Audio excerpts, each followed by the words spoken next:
Good day everyone! Today we are going to tackle the history and nature of basketball. And we are the Group 1 representative. And here are learning objectives. At the end of this report, students will be able to know when basketball invented, to learn the history of basketball, and to know the person who invented basketball, and lastly, to know where basketball originated. Hi everyone, Player 1 here, Jason John Silvascon, and I'm here today to discuss basketball. Now, who is the father of basketball? Well, I'm here to discuss that. So, who's the father of basketball? James Naismith, the father of basketball, the person to invent basketball. The instructor for this class was James Naismith, a 31-year-old graduate student after graduating from Presbyterian College in Montreal with theology degree. Naismith embraced his love for athletics and headed to Springfield to study physical education at that time. A relatively new and unknown discipline under the Luther Halsey Gulick, the superintendent of physical education at the college, and today renowned as the father of physical education and recreation in the United States. As Naismith, a second-year graduate student who had been named to the teaching faculty, looked at his class. His mind flashed to the summer session of 1891 when Gulick introduced a new course in the psychology play in class discussions. Gulick had stressed the need for a new indoor game, one that would be interesting, easy to learn, and easy to play in the winter by Archbishop White. No one in the class had followed up upon Gulick's challenge to invent such a game, but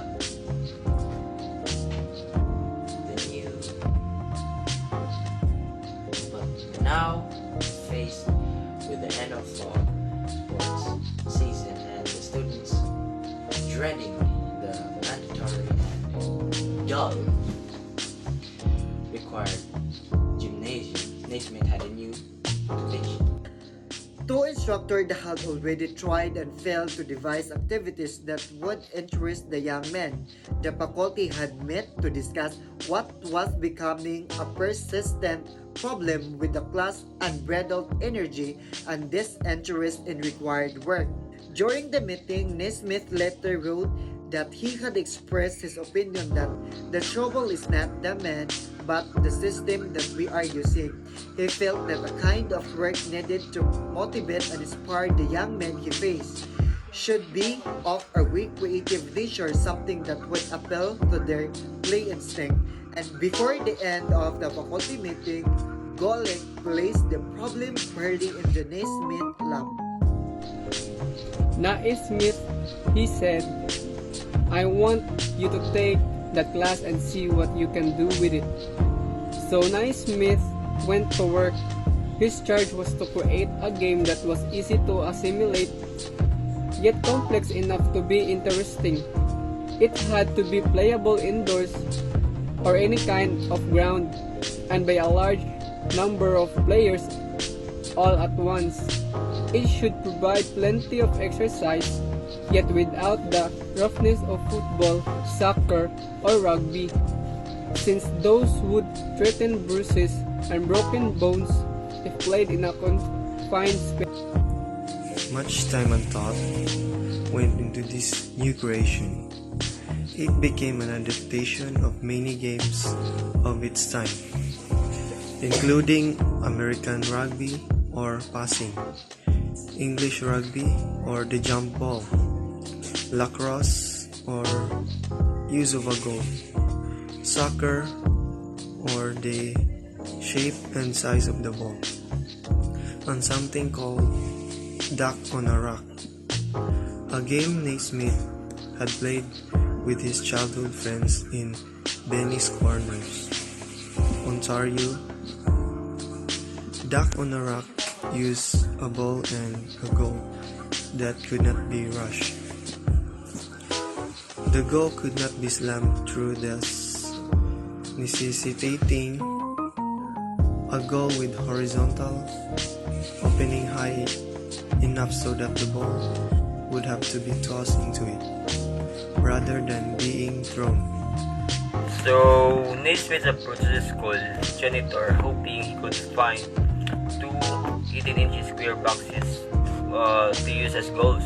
So the janitor came back with two pitch baskets instead. So Naismith then nailed them to the lower rail of the gymnasium balcony, one at each end.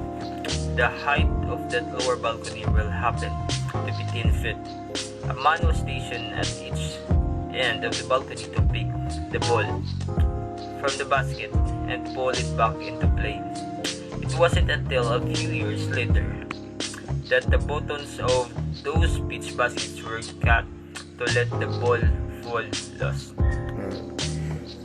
James Smith drew up the 13 original rules, which is described among other phases the method of moving the ball and what constituted a foul. A referee was appointed. The game would be divided into two, which is 15 minutes halves with 5 minutes resting period in between. Naismith secretary typed up the rules and tucked them the bulletin board. A short time later, the gym classmates and other teams were chosen, with 3 centers, 3 forwards, and also 3 guards per side. 2 of the centers meet at the midcourt. Naismith tossed the ball, and that's the game of basketball was born.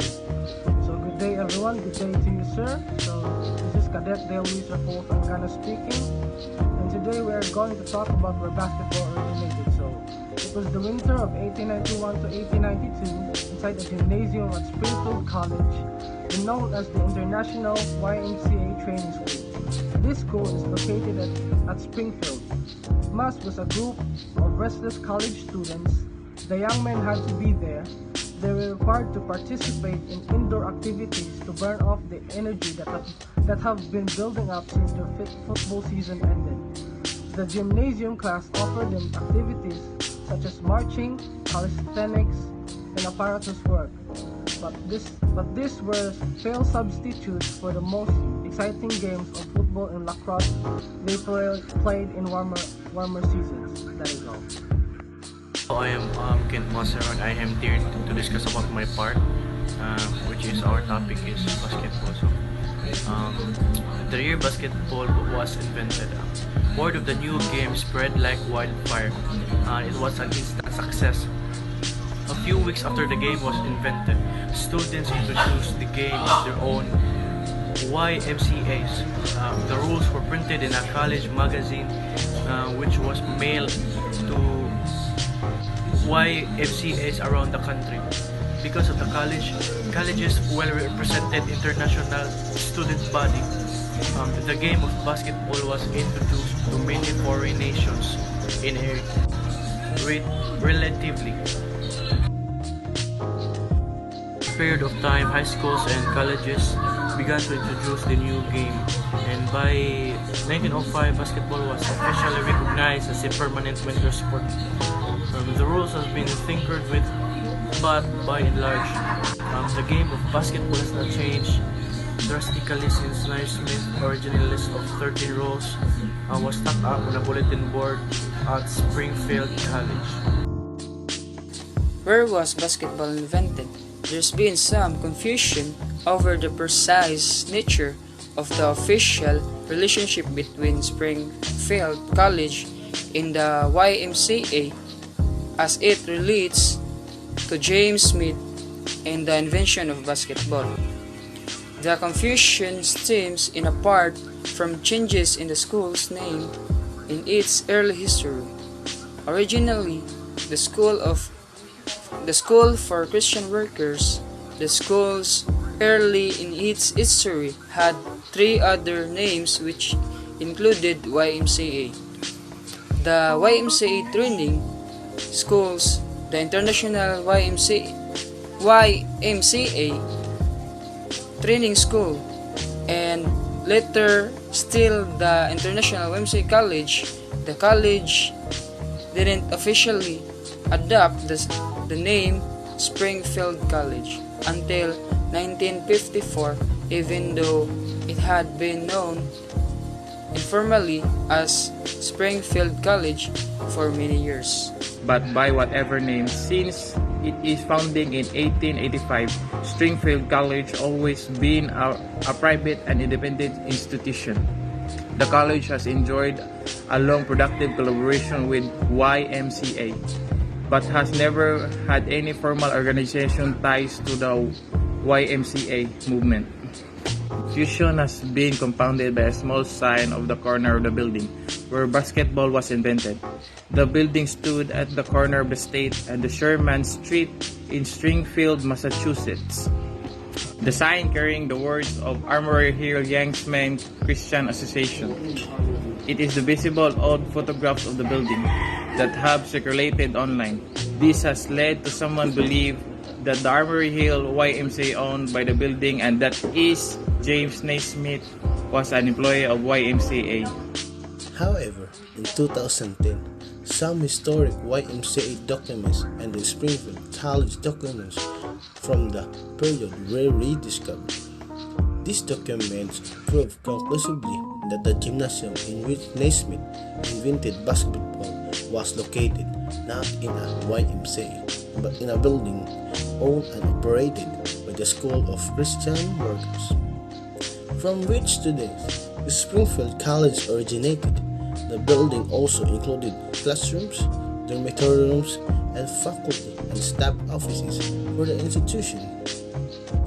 The Armory Hill YMCA rented space in the building for its activities and uses small signs to attract paying customers. James Naismith, the inventor of basketball, was an instructor in physical education at the college. It was Luther Halsey Gullick, Naismith's supervisor and the college's first physical education director, who challenged Naismith to invent a new indoor game for the school's students to play during the long New England winter. There is currently no evidence to suggest that either man ever worked for the Armory Hill YMCA per se. So now you know the true story of James Naismith and the invention of basketball. Naismith original rules. There were only 13 rules of basketball. First one is the ball may be thrown in any direction with one or both hands. 2. The ball may be batted in any direction with one or both hands. 3. A player cannot run with the ball. The player must throw it from a spot which he catches it. Allowance to be made for a man who catches the ball when running at good speed. The ball must be held between the hands, the arms, or body, must not be used for holding it.